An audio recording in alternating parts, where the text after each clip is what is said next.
welcome back to Distorted Opinions. I'm joined by Matt and Ted, and you may or may not recall a few weeks ago, because we do this a lot on this show, but during our acoustic gear talk, we veered off onto a side topic that we decided to put the kibosh on and revisit another time, and today we thought it might be a good time to revisit that topic.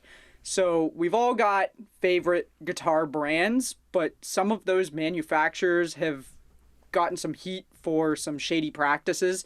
So we're going to talk a bit about that today, and the question is, would you still buy a guitar from these manufacturers after knowing some of the things that happen?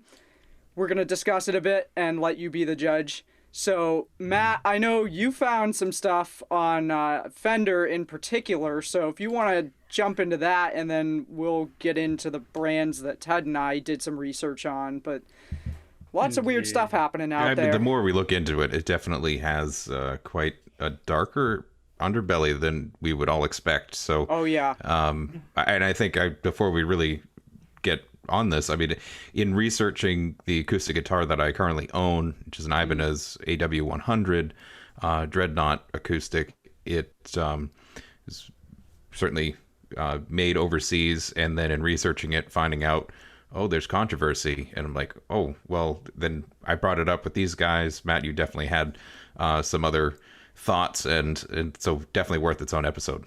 100%. Yeah, absolutely. Very, very much so.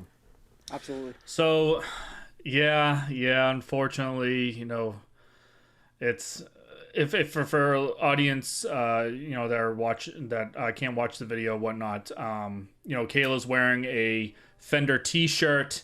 And as much as, I started off as being a Fender guy, I'm more like a Gibson and Epiphone guy, it's kind of got some dirt, and we're going to talk about it and whatnot. So, but hey,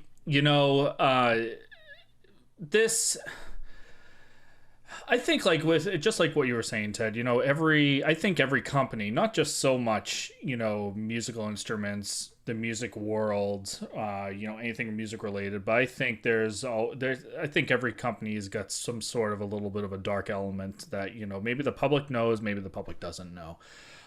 It's really up to them to go ahead and fix that problem. Okay, whether it's for the good or if it's the bad. But kind of getting back into it. But yeah, Fender. I have my Strat right behind me. It's somewhere back there. Yep, there it is in the case right there. And I think they have great products and whatnot. But I think after finding out of an article that, I'm actually going to reference here off of The Guardian that, kind of had me have a little bit of second guesses. And what's even sadder about this is that it's actually recently too.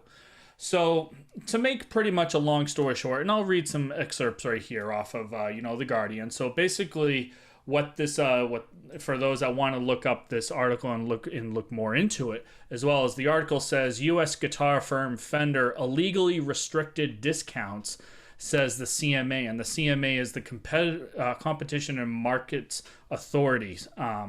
So basically what happened is in, between 2013 and 2018, Fender Musical Instruments Europe impeded competitive online pricing by imposing a minimum sale price on vendors, quoting from the CMA. Basically, what's that saying in a nutshell? It means that, it's an illegal, resale price type of maintenance that makes it difficult for, consumers to go ahead and find good deals. So basically what that's saying is for, beginners out there, Fender has a third-party company named Squier that make, they make Strats. Yep. For those that are, also can't watch the video too, Kayla's got a Squier. Yeah, that's a Squier in the background, right? It is. Yeah, it is. They're all affiliated with Fender or whatnot, but it's for those that are overseas that, they restrict the prices. So for those that are beginners, if they try to get a good deal on them, they can't find a good deal on them because there's some sort of a blockage out there. So basically, price fix. Yeah, pretty much a fix. So basically, this, the CMA was like, we're not doing any of that. Fender was like, I don't know what you're talking about. And they said, well, this is what we're going to do. We're going to go ahead and do an audit. We're going to do an investigation. And basically what they found is that they found, that there was they were concealing notebooks of basically this practice, and they found them and Of course, it's in a notebook.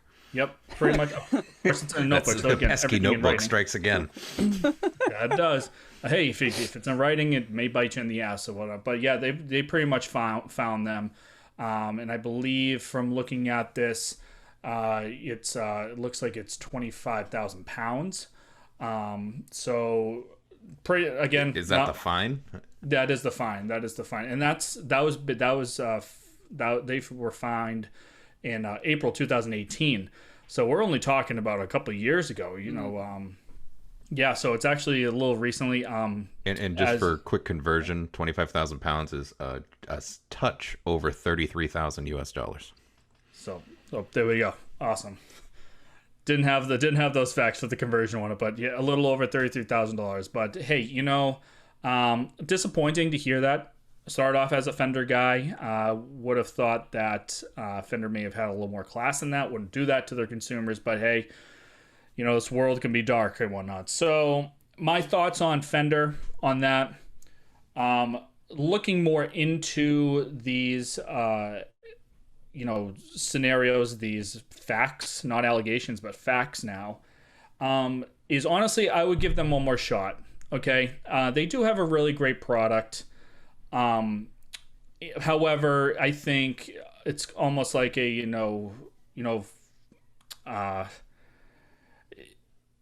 not even gonna quote it because I'm gonna mess it up or whatnot. But basically, if I'm gonna give you a second chance, but if you mess it up, I'm never gonna buy Fender product again. So with that being said, I still own my Fender. Doesn't really change my opinion on it. Does give a little bit of a splinter in the side, which I'm sure will come out some point, especially because this is recent. If this was maybe like 10 15 years ago, I would have said, hey, it's time to get over it. But because it's still recent, it's still a little disappointing. But in other words, I would give them one more shot, for fixing it. And also the other thing too is they admitted it as well, and whatnot. So, but other than that, that's my little short segment and whatnot. But speaking of Fender, Kayla, why don't we switch it over to you? So what do you got? Yeah, so I have a number of Gibson related stories here. Oh, going back.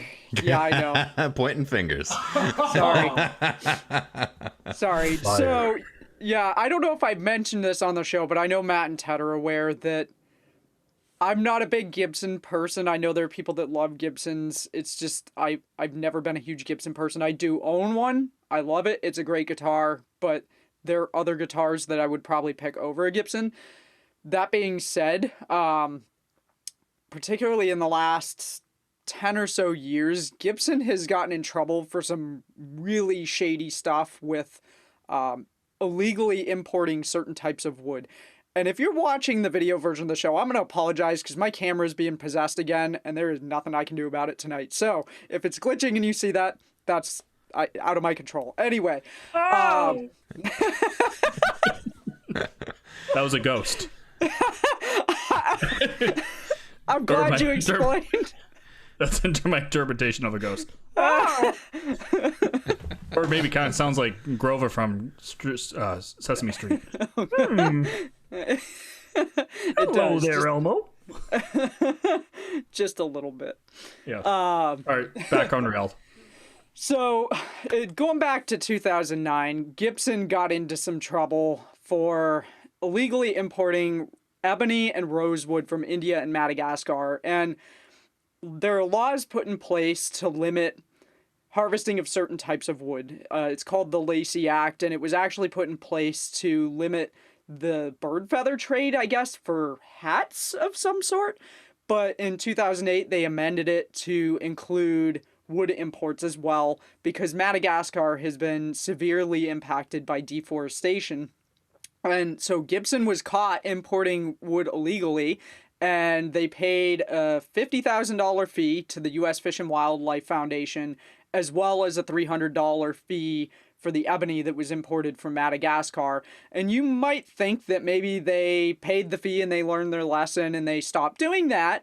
But in 2011, they were raided a second time in as many years, again, by the U.S. Fish and Wildlife Service, and they had confiscated hundreds of thousands of dollars worth of wood that, again, had been illegally imported from Madagascar. So there's a 2006 ban on the export of ebony from Madagascar. So the only thing that they can export that's ebony is finished products. And so Gibson was importing fingerboards, which are not considered a finished product and therefore are illegal. And a Gibson employee traveled to Madagascar. I don't know if it was even for official Gibson business or if it was for something else, but they were informed of this ban. And this employee came back to the US and informed Gibson management of the ban because they knew that Gibson was importing these fingerboard blanks. And Gibson didn't investigate it any further, and they continued to import this wood illegally from Madagascar. And it was found that they had received 4 shipments between October of 2008 and September of 2009 of ebony fingerboard blanks, which they should not have been importing. So Gibson again settled, but not necessarily because they felt that they had done anything wrong. It was more because they felt that the cost of proving their case at trial would have been millions of dollars and cost them far more than what it would cost for them to just pay a fee and settle. They were allowed to keep the rosewood and ebony from India that had been taken in the second raid, and they were also allowed to continue importing from India. Their CEO at the time, and I'm probably going to butcher his last name, Henry Juskowitz, stated that the company had been inappropriately targeted in the raids and that everything could have been settled with a friendly letter from the government. All in all, I don't know. To me, it seems like a shady practice. They got raided once for this. They paid a fine, and then they continued to do it anyway, and they paid a fine. That to me, as a consumer, that sounds like, again, we're going to do whatever it takes for business, and we don't care. And for those that, and we reference this in a couple episodes, that, Gibson, they're a high-end type of guitar. Mm-hmm. Their guitars definitely come expensive. So, of course, they're going to have the money behind it. And, I'm sure, again, they got their hand slapped the first time, but then the second time really just kind of goes to show, the deliberance of actually, doing it. And and then their excuse is, well, this could have all been settled if we just kind of, wrote a happy little letter, put some rainbow stickers on there, maybe a sticker of a goat, and call it a day. I don't know why I referenced a sticker of a goat, but hey, it could be a farm animal of whatever. Or Tom Brady. Or Tom Brady. Throw Tom Brady on there. Which will get you hate in other regions for a whole different reason. I mean, yeah, well, he's a Florida, people in Florida like him now, so. That's exactly. Right. Have fun with that, Tampa Bay. Tampa Bay. People everywhere except for New England love him now, apparently. Right. We still got love for him. He gave us 20 years. Yeah. Oh, no hate. This is a music show. What the hell are we talking about? Yeah, right. Let's get back. All right, bring it back around. Bring it back around. The go to guitars. So, that was absolutely shady enough, and then. As if that's not bad enough, so I actually didn't realize, apparently in 2018, Gibson filed for bankruptcy, and they ended up with a new CEO. And a few months back, I read a story online that popped up from a website called paydayreport.com, which is a labor news website, stating that they had talked to an unnamed employee at the Gibson factory in Nashville who said that they were being forced to work in unsafe conditions when COVID first hit here in the US. And I guess headquarters had sent out a memo to employees stating that headquarters employees were to work from home, but factory workers were to continue going in on their regular schedules. And there were complaints that they were working in close quarters. There was no proper PPE being issued. On top of that, it was warm, humid conditions, which are just ripe for transmitting a virus. And to top it off, 30% of their workforce in the factory is over the age of 50, which is the at-risk category. And so shortly after this article started making the rounds, Gibson announced that they were going to close the Nashville factory to reduce the risk of transmission of COVID.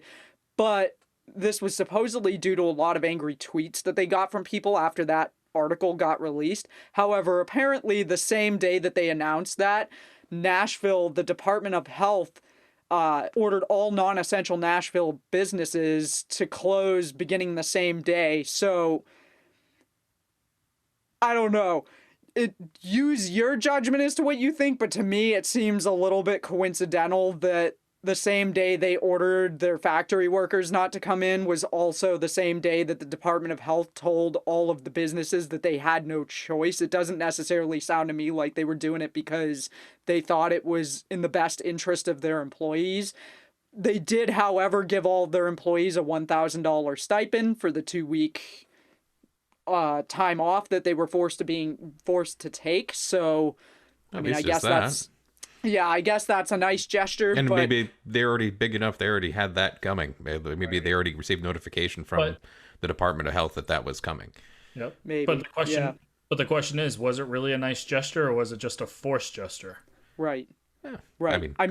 Yeah, it could be, again, it's almost kind of like, oops, he caught us, red-handed. Right. All right, so I guess we have no choice. But hey, guys, okay, so this is what we're going to do.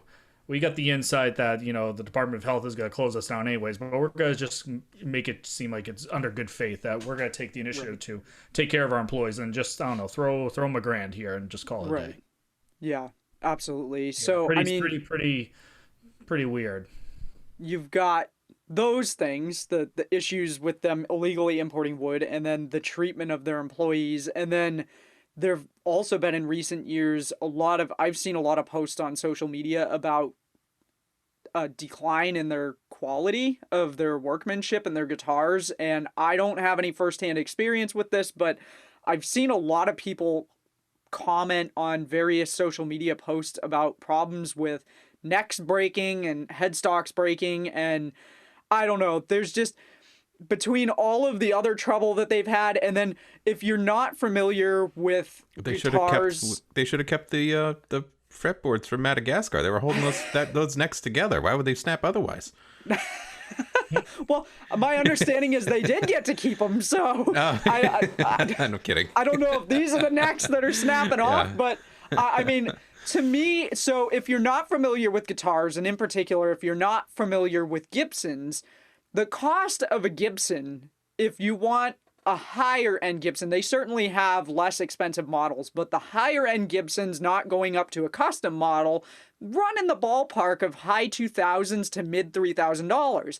That's a lot of money to spend on a guitar to have it not be a high quality, well built instrument that's going to stand up to playing. So again, I don't know much about these claims that the necks have been breaking on them, but if that's true, that's kind of crappy. Like, I'm not sure personally, and again, I stated at the beginning that I'm not a huge Gibson fan to begin with, but knowing all of this other stuff, I'm not really sure that I'd be willing to slap down that kind of money on a guitar, not knowing if it's going to be good quality, where, again, there are other guitars in that price range that I would probably pick over a Gibson at this point. So it seems that in the last decade or so, they've done some shady things, and it just seems to me, based off of the reports that I've read, that it doesn't seem like they're real sorry about the fact that they did it. It's like they've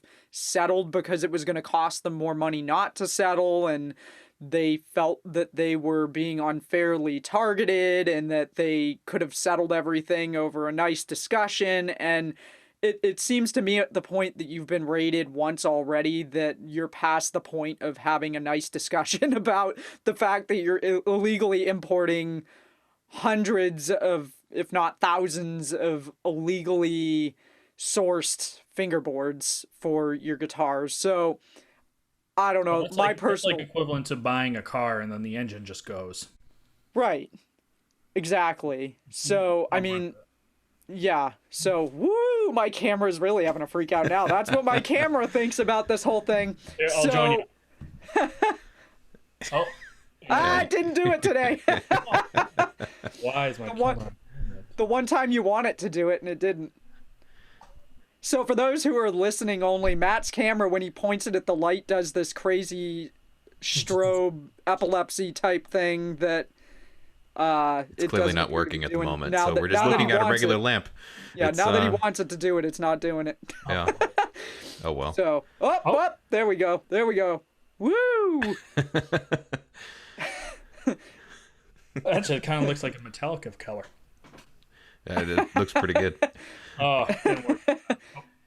Anyway, Now it's stuck. Oh, we should get like a freeze frame of this. it's going to be the clip that can that be we're going to done. use for our promotional segment. So this is exactly what we're talking about. No, Halloween came back. Oh dear. So anyway,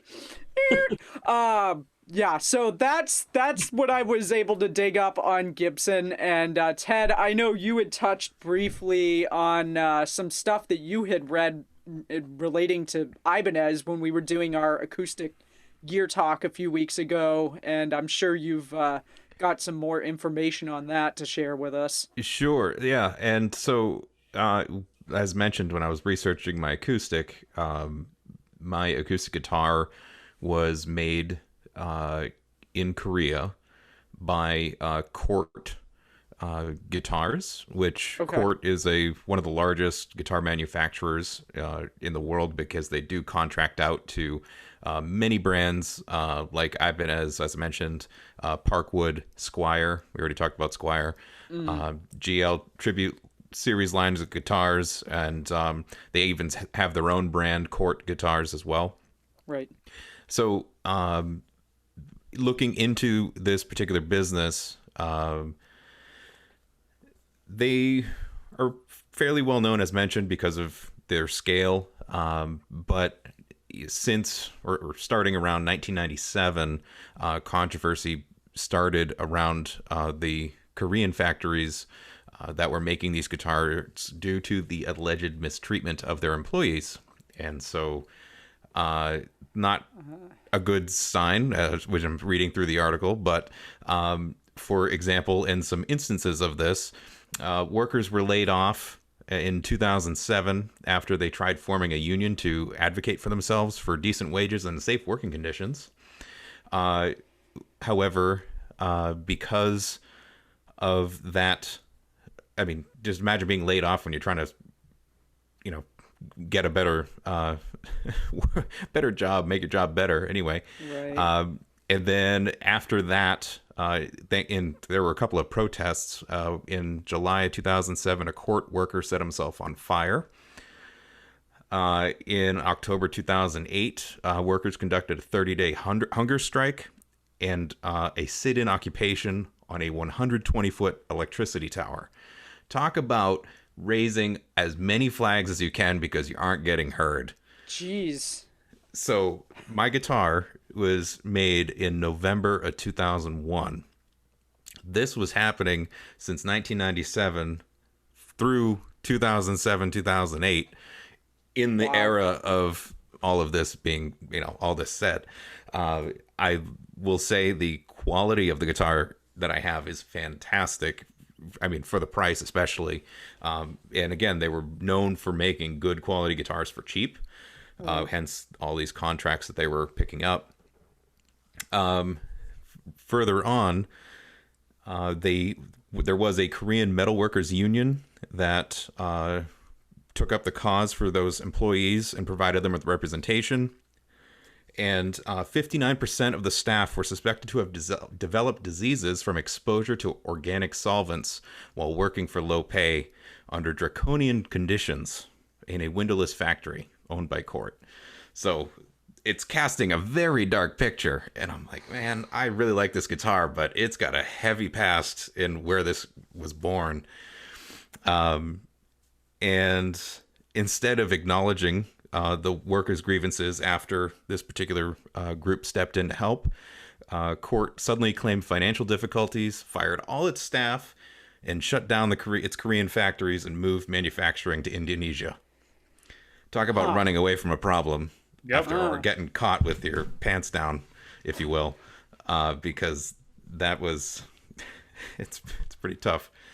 So a better way to say you just got screwed, and we're gonna shut everything down. But hey, let's go to a We're going to take our money and go somewhere else, different country, different rules. different country. Yeah. So all of that, and given some of the more extravagant, as noted, protests, Tom Morello from Rage Against the Machine and Serge Tankian from System of a Down also protested Cort and 2010. And Morello was quoted as saying, "I fully support the Korean workers' demands for justice in the workplace. All American guitar manufacturers and the people that play them should hold Cort accountable for the awful way they have treated their workers." Clearly so, right? So the controversy went through various legal stages, multiple courts and decisions and all of that. However, it was finally settled in 2019 Wow. during negotiations that the workers received an apology and compensation. I mean, sorry for 20 years of really crappy work 20+ conditions. years. I don't know what the compensation was. The article didn't get into that much detail, but hopefully that was more than just $1,000 for 2 weeks off, like Gibson gave their staff. But Well, Cort guitars, right? and if they had, like you said, that there had been cases of employees that had contracted illnesses and stuff from having worked in the solvents conditions in the and- factory. So Yeah. how many of them got severely ill and died before they even got any sort of apology or whatever amount of payment they were given in exchange for the BS that they put up with? I mean, that's 20 years, really? That's Yeah. just insane. Yeah. So, as noted, I mean, Cort still is in business. Granted, this is In Indonesia? yeah. They might have reopened some Korean facilities. I know Really? they do have some in Indonesia, but yeah. So there's a whole. Speaking of underbellies of big corporations, I mean, Fender owns the Squier brand. Well, Cort has made guitars for Squier, and if your guitar was made in that particular era, guess where the person that put that together certainly might have been dealing with some stuff, unfortunately. So I mean, kind of way to take the podcast. All right, and we're way down here. So, on a brighter note, in talking about guitar factories and things like that, I have been to the Fender guitar factory in Corona, California. And I guess it was a couple of comments on what we had already touched on.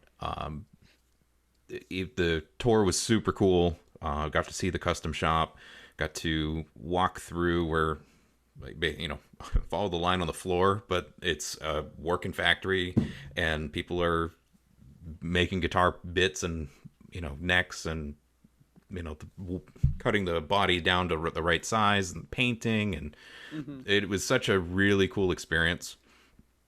And obviously guitars that are made in the US for Fender carry a higher price tag than Sure. a Mexican made Fender, for Right. example. So As do most US made guitars when Right, there's some counterpart that's out of country. right. So after seeing the Fender factory, I definitely want my dream Strat to be definitely American made, Sure. because I got to see the experience hands on, being built and all of that. So in terms of guitar manufacture, certainly we've talked about gloom and doom, but it's not all bad. Right. Right. Ted, I That's true. felt like I was with you when I went to the guitar custom shop because I have Oh, this. right. That's right. I got. Yeah, that's pretty good. So Matt just picked up a guitar pick while I was in the Fender tour. There were some Fender guitar picks that were free. Does it say Corona, California? Doesn't. but I have that little slip. I have that little packet, that plastic thing that came with. But yeah, anyway, it basically said, if I recall correctly, it just kind of noted the location and that it was from the factory, which was a pretty cool memento for giving away to friends while I was out and about on the tour. But yeah. Nice. So, not sure what else. I feel like I took the podcast way to the floor, and it's so heavy. I'm like, I gotta brighten this thing up. So for everyone that's listening, this, I know normally, for those that have been listening to our podcast, we're everywhere. We laugh, we talk about sensitive people, sensitive areas, and now we kind of went down this dark road. But don't let this be a hesitation to figuring out what instrument you want to get. I think knowing the backstory behind instruments will help. Because again, if you're going to take the time and the effort and the discipline to learning an instrument such as a guitar, you want to make sure that that guitar has, product behind it, has good strength and bones in it. And if the company behind it takes care of their employees and takes care of their product, then 9 times out of 10, you're going to have a really great product on your hand. So I suppose with that, be conscious and more or less vote with your dollar. I think certainly not all guitar manufacturers are bad, and certainly this was a dark era for overseas guitar building for this particular company. But I definitely would not. If you see a guitar you like, buy it. But if knowing the backstory and if you're someone that cares about where it came from and how it was made, certainly start looking. You do a little research before you buy, because you might find something, maybe there's nothing, or guy forgot to pay his taxes. I don't know, like silly stuff. But I don't think it could, not all of it's gloom and doom for sure. So Right. Definitely, if you like a guitar, I mean, play Even something. even Play unique music. guitars out there and whatnot. There's actually not that long ago I was looking at a website that was featuring aluminum guitars, and they got a 4-figure price point, but kind of made you think, be like, okay, well, even though it's maybe not a nationwide brand, wouldn't be a bad idea to kind of look into it. And the backstory behind it, was interesting enough to go ahead and drop that money. I'm just trying to picture. You're gonna have to send me that link. I'm curious to know what that aluminum guitar would even look like. Was this the Music is Win video that you sent a while back to the text group? Because there was one you sent that he had played a guitar that had an aluminum neck.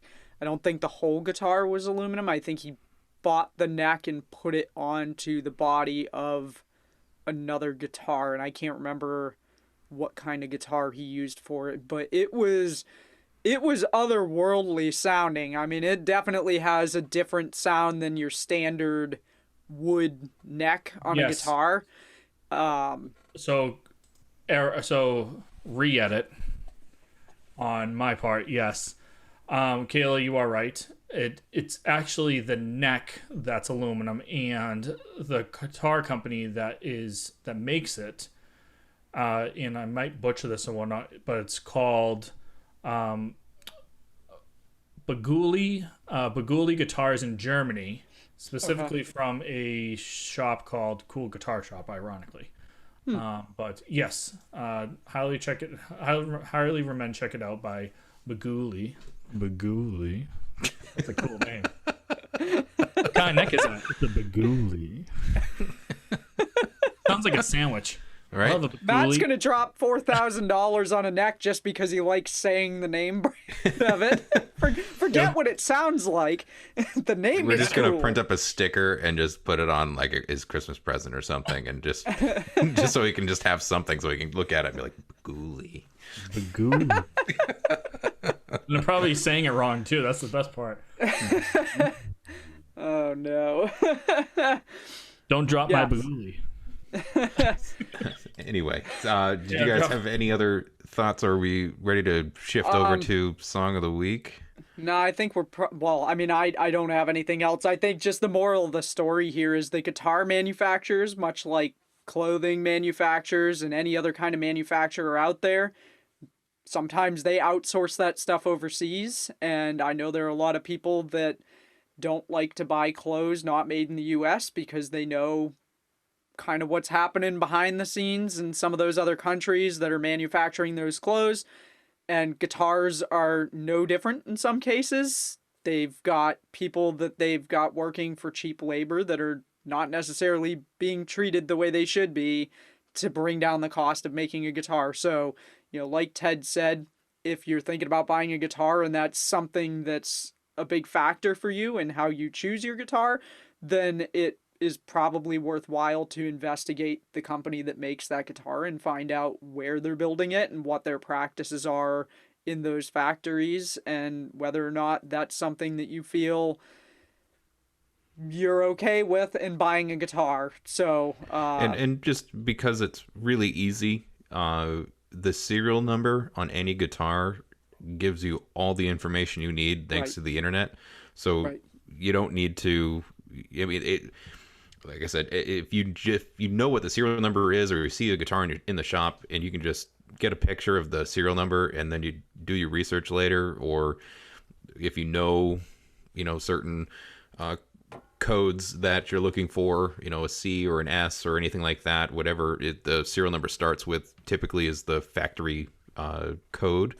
You can certainly do it that way too. Some of them even tell you where it was made. So the back of my Squire here has the serial number, and then it tells you that it was crafted in Indonesia. So for all we know, this guitar made in that same Cort factory that Ted talked about. Got moved to Indonesia. I bought this guitar at the beginning of this year, so it's definitely a newer guitar. But what's the first two digits numbers after on your serial number? After the ICS? Yeah. 182. All right, so 2018 guitar. There you Wow, go. really? 2018? Yeah. The year is the first two digits. Look at that. Learn something new every day. We could do a whole show on just how to decipher serial numbers and stuff. Right, I know. The internet made it easy, but... Parkers are another thing that you can determine where it was made, how many guitars or what number guitar that was off of the line on that particular day of that year, and it's all based off of the serial number. So there's, like Ted said, a lot of stuff you can learn about a guitar by looking up its serial number. And speaking of that, you know what? I think that might be even another episode. We'll talk about serial numbers, because here's the other thing too. And ladies and gentlemen, serial numbers aren't exactly accurate and true. And the reason why I'm saying that is because there are guitars out there, especially for guitarists, that probably know this term, but they're called Gibsons. Yes, rhymes with Gibsons, but they're Where's my Gibsons. big pick? And the reason why they're called Gibsons is because they are Chinese versions of the American Gibson product, which means that they're fake and they are much, much lower in price, but they differentiate. And one of the things that's unique about Gibson guitars is Gibson is known for inbredding their serial numbers at the very top of the headstock, while fake Gibsons or Gibsons will go ahead and it's a decal, and literally it's so fake that it probably Stevie Wonder, who's blind, can't even can differentiate it. Okay, it literally says "Made in the USA," but it's in like a sticker form. So I think that's a whole nother episode we could talk about as far as how serial numbers work. Interesting. All right. Yeah, I didn't know any of that. Good snippet for when we finally do that episode. We can dive into that. I did not know that. Yeah, I didn't know that either. Alrighty. Well. Song of the week. So Matt's camera is going berserk. That was kind of cool, actually. Yeah, he intentionally just leaned back, and the screen goes between black and in color, and his white shirt turns green. Whoa. Now it's a black screen with just a few green elements to it. It's Oh, great. I killed myself. and now his camera is permanently in that stage. Anyway, we lost him. Yeah. Welcome back. So, song of the week time. Change this. Get this wrapped up here. So, because I mentioned System of a Down and Surge being one of the protesters for this particular grievance against Cort guitars, my song of the week is a System of a Down song off of the Toxicity album, Needles being the song. Really, I love all the songs off of Toxicity. Right before this particular episode, I literally hit shuffle on my song list. You did. And the first song that came up off of that shuffle was Needles, hence my pick. Because any of them work. They're all great songs. Big fan. I've seen System of them probably 3 times, I think, over the years. But definitely fantastic tune. Check it out if you've never heard it, or revisit it and love it. So that's my pick. I like it. Not to be confused with Needles, the character from Back to the Future 2. Correct. Also known as Flea from the Red Hot Chili Peppers. Boom! Fun facts. Learn something new every day here on Distorted Opinions. I'm going to say that Kayla has not seen the movie. Nope. I have not even seen all of the first one. All right. Well, all right. This is going to be another derail. I just throwing it out there. What are we going to do with that? Yeah, we're going to leave that alone and just put it out there that Kayla has not seen most movies somehow. No. This Matt, isn't news, though. Yeah. Matt, what's your pick? Why have you not seen Back to the Future? I gave you a pass on American Pie, but Back to the Future, I'm sorry, that's unacceptable. Spoiler alert. Yeah. Okay. Oh god. So, oh god. Well, hey, speaking of that, it's perfect because the day that happens is when Darkness Falls, and that's the song of the pick that I'm actually going with, is by Killswitch Engage off of the 2004 album, third album, End of Heartache. Howard, Adam, Joel, Mike, Justin. I didn't even hear of Killswitch Engage until went to go see Freddy vs. Jason, the movie, and back in 2003, and on the album, on the soundtrack, was this song, and I absolutely fell in love with it. I was also kind of like mortified because I've never heard such new metal at this level before, especially with Howard's vocals and Adam's guitar playing and all that, and et cetera, et cetera. Everything of the band is great, but this song is what got me hooked on to understanding Killswitch Engage, and surprisingly finding out that they're local guys. They're from Massachusetts, so they're Mass boys just like us. So a little bit of leading home, but boys and girls. Let's just be just to clear it up, because Kayla's part of this crew too. Yes. Boys and girls. Yes. I'm used to it at this point. Come on, seriously. And with this voice. No. It's oh god. So I lost my track. Blush. It's an incredible album. I mean, it's an incredible album. It's an incredible song. When Darkness Falls off of the End of Heartache 2004 album, it's track number 3. And finally, Kayla, what's going to be your pick? Yeah, so great picks, guys. Killswitch, love Killswitch. My pick really is, God, why does my camera decide to freak out every time I talk?